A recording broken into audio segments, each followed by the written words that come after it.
So, today in How Women Build and What It Really Takes, we're in conversation with Lizzie from Backstage VA. Lizzie will share with us her insights and her story from corporate to entrepreneurship. Araba will ask Lizzie about her entrepreneurial journey. Araba is a MSc student at Essex Business School, and she is supporting this research into the rise of female entrepreneurship. So let's dive in.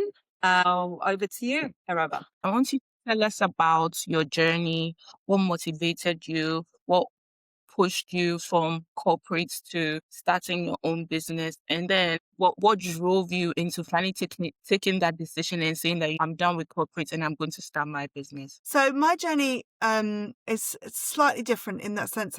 My previous career was in theatre. So I worked in theatre. I did drama and theatre studies at university. I did a postgraduate training in stage management. Technical theatre and stage management was my career for my 20s and some of my 30s. And I sort of built myself up to be sort of head of stage management at, the Barbican. So I was quite high up in my career.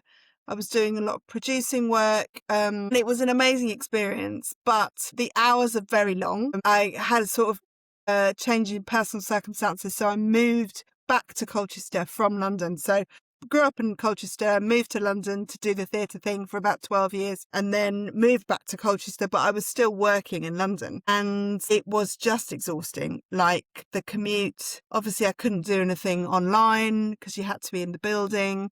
So they were long 14, 16-hour days sometimes when we were sort of rehearsing a show. And it just meant leaving the house at 7 a.m, getting home at sometimes 10:30, 11 o'clock at night.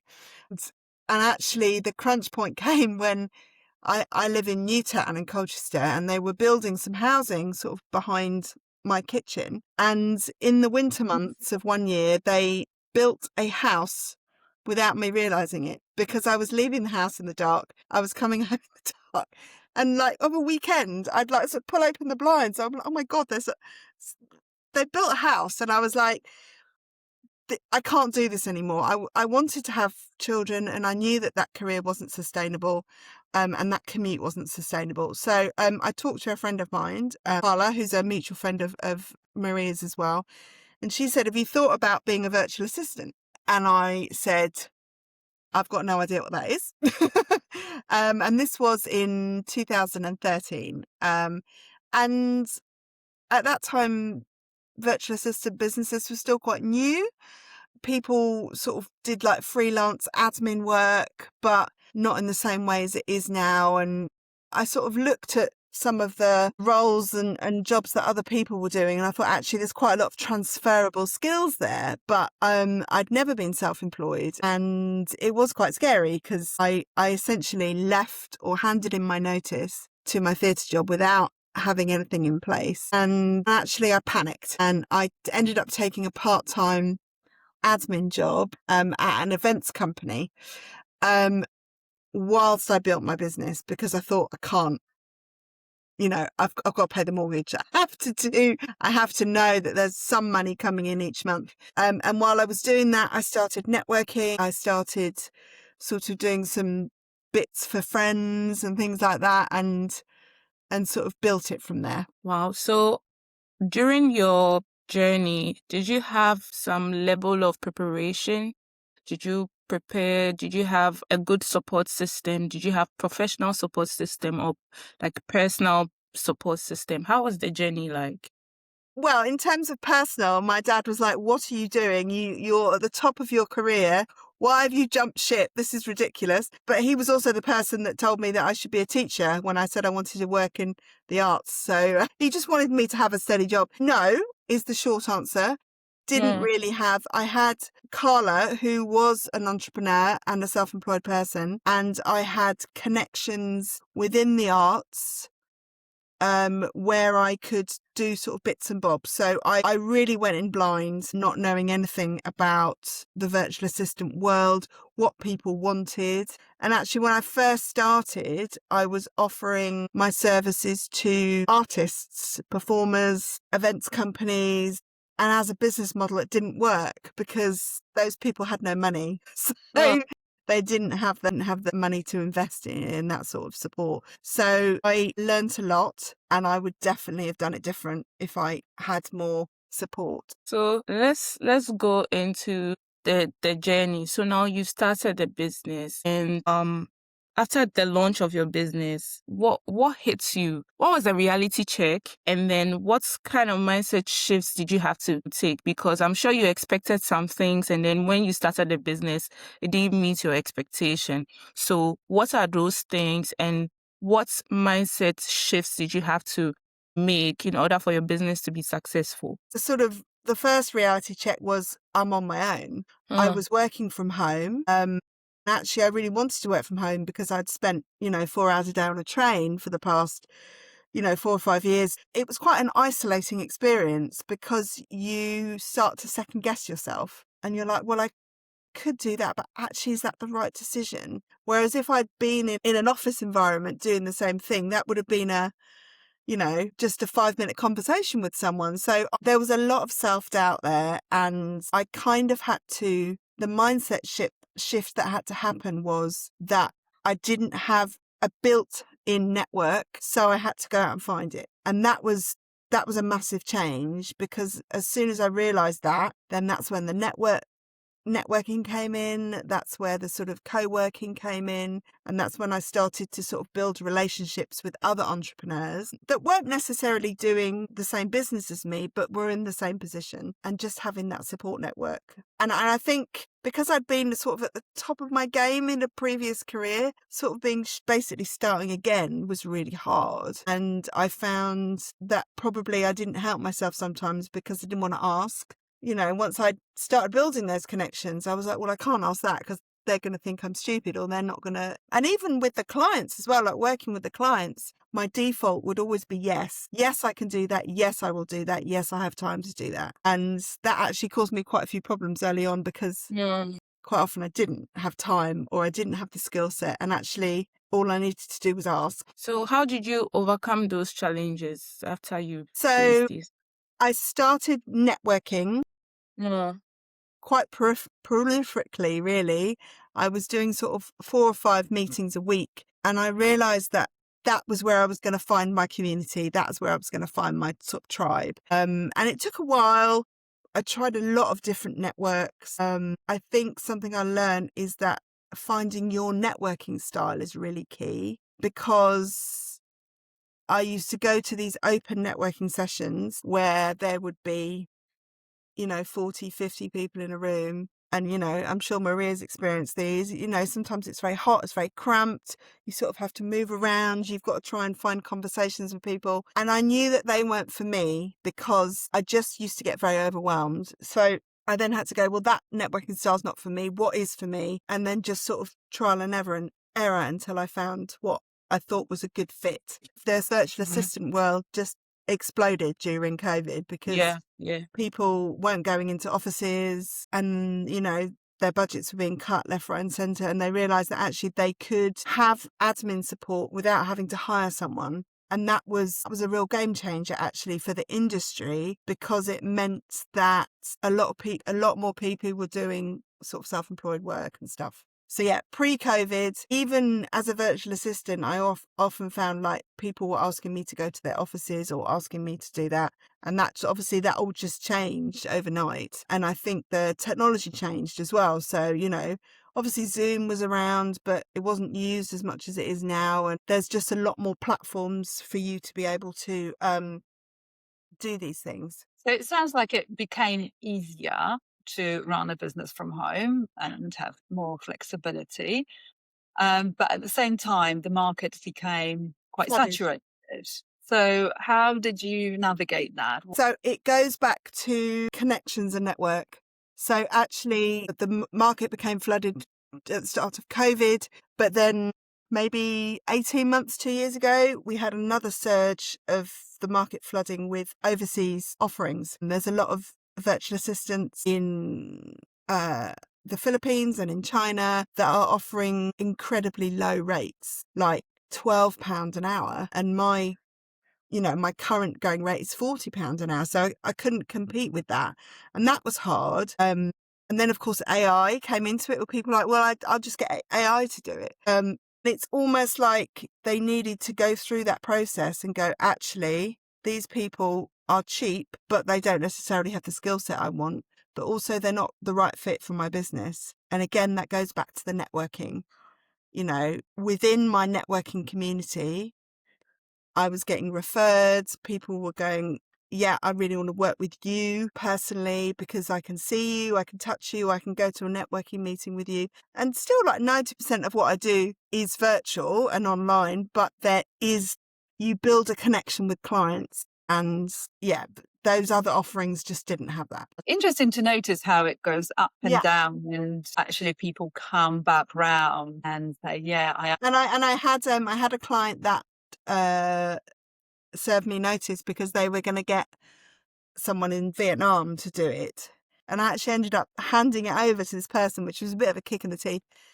4 weeks later, they came back and they said, you're worth the money that we pay you. Yeah, exactly. And that was really refreshing. But I almost felt like they just needed to try it to sort of come back around, like you said. Previously, I kind of said I'd be open to work with anyone. And then what happened was that people would start to question the rate, or they would make things difficult. And you kind of had to get people out of the mindset that a virtual assistant is not a secretary, in that they're not there to pick up the phone whenever you want them to do that, And when I onboard clients now, I say, you've got a 15-hour a month retainer. That's 3.5 hours a week. I will be doing that on a Wednesday, or depending on the client, obviously. But I felt like I had more leverage. Whereas before I was like, yeah, no, I'll do it. I'll do it whenever you want me to do it. And and then you end up responding to I call them the can you just clients. So you get a message, can you just? And as soon as you start responding to those messages, you kind of open the floodgates for everything. I have quite a strict terms and conditions. A payment is up front. I've got my working hours. I've got tasks that I do, tasks that I don't do. Because I'm there to sort of protect myself as well, because there are certain legislation that's come in sort of quite recently, especially around doing anything to do with finance. So you have to be registered with the anti-money laundering. You have to be on the anti-money laundering registration, which to do any sort of bookkeeping for a client as a self-employed VA, and that includes invoice reconciliation, that sort of thing. And actually there's quite a big cost implication to that. It's about £500 a year. So you kind of have to go, well, actually, if only 5-10% of my work in a week is that amount, is to do with that, is it worth registering myself and paying that money? So yeah, you kind of have to be careful. And also data protection as well sort of came into it as well, quite a lot. So Lizzie, can you please tell us some of your proudest achievements and your key successes and the key things you've learned, your lessons, that if you should go back in time to start your business again, you would apply all those lessons? Okay. So I'll start with that because it's probably a bit easier. Yeah. I heard someone said, there's a quote, if there's doubt, there should be no doubt. So when I have a discovery call with clients, if I get that kind of sure, then I shouldn't take them on as a client. And also realizing that you're not always the best fit for people, personality wise, skill set wise, and actually just not to take offense at that.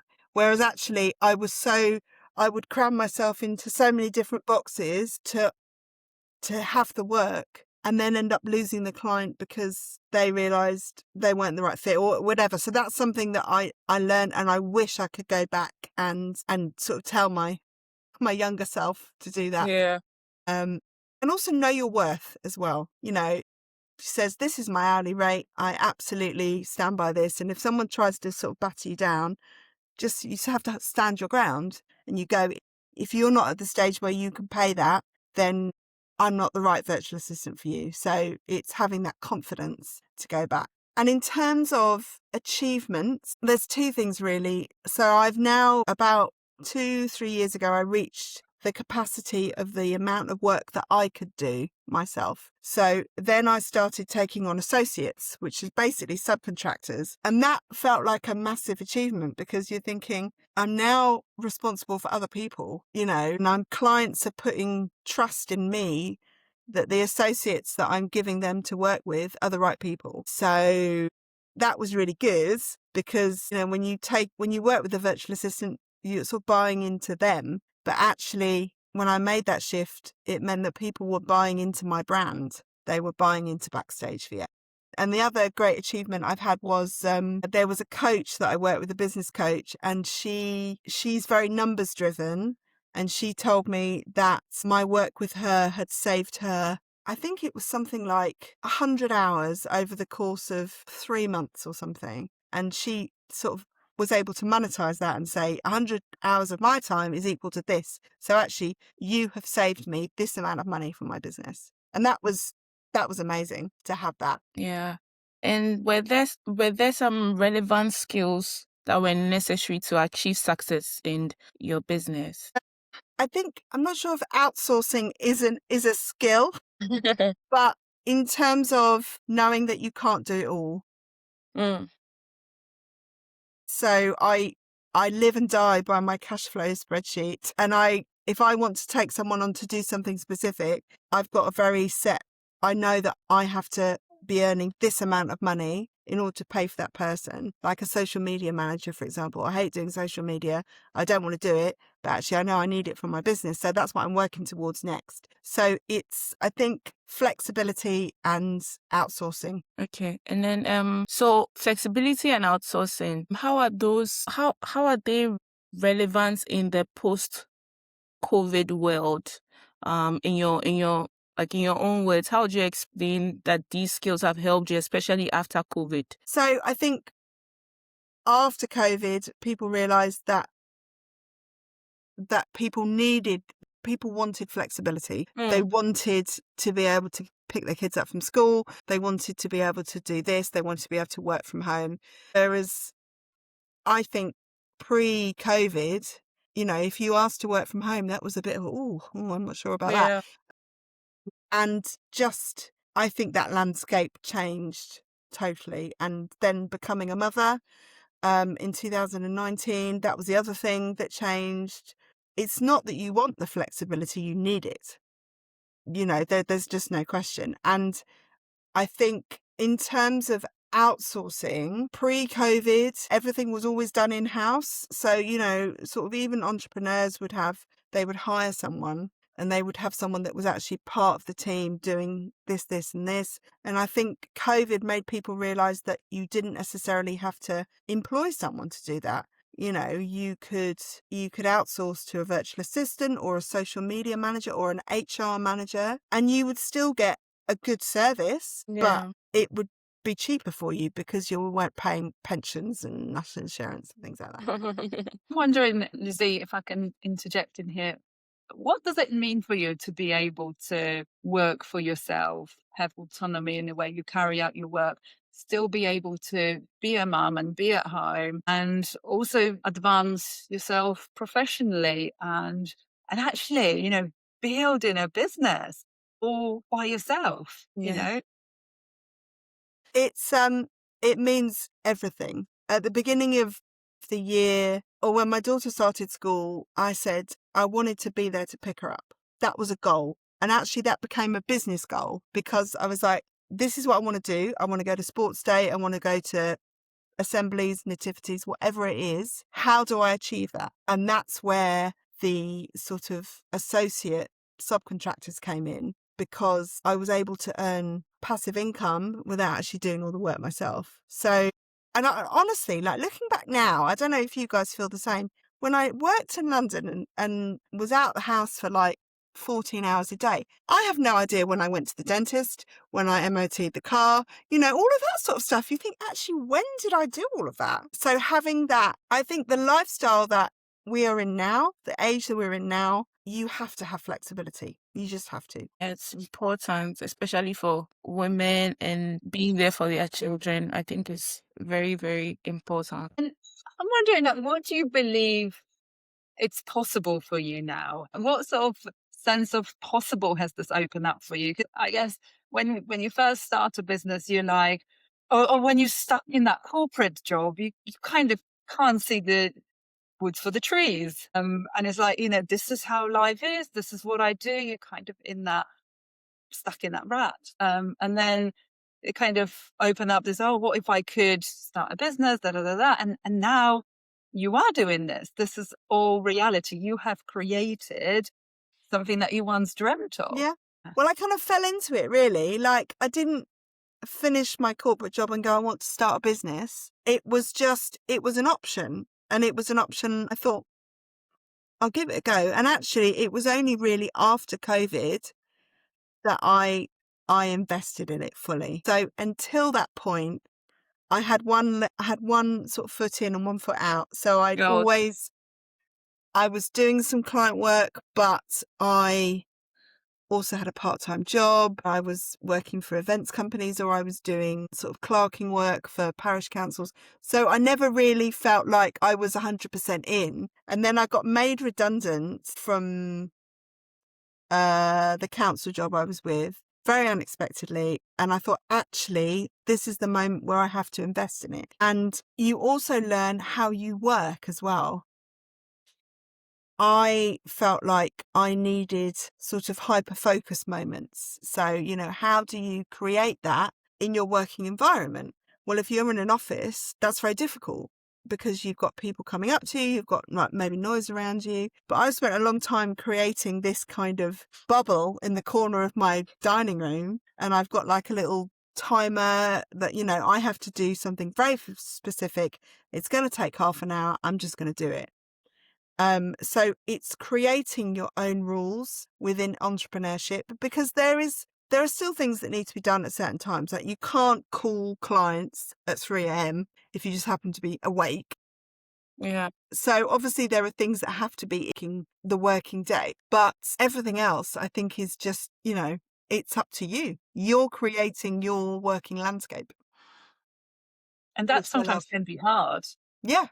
It throws you, right? When you're used to the boundaries, the structure, and it's like, well, I can decide. Well, I know. how do I know that I make the right decision? Yeah. And I've actually gone full circle with it. So when I first left London, I loved working from home. And then I had a moment where I really struggled with it because I wasn't very focused. So I'd either spend all day, putting a wash on or watching Netflix, or I would just work till 10 o'clock at night. So although I've got this sort of setup, I know I can walk away from it. And I ended up working in an office, like a co-working space, for a couple of years because I thought I wanted the kind of interaction with people. But then I realised I just got distracted. But that might have just changed in the way that I've changed. So I think you've got to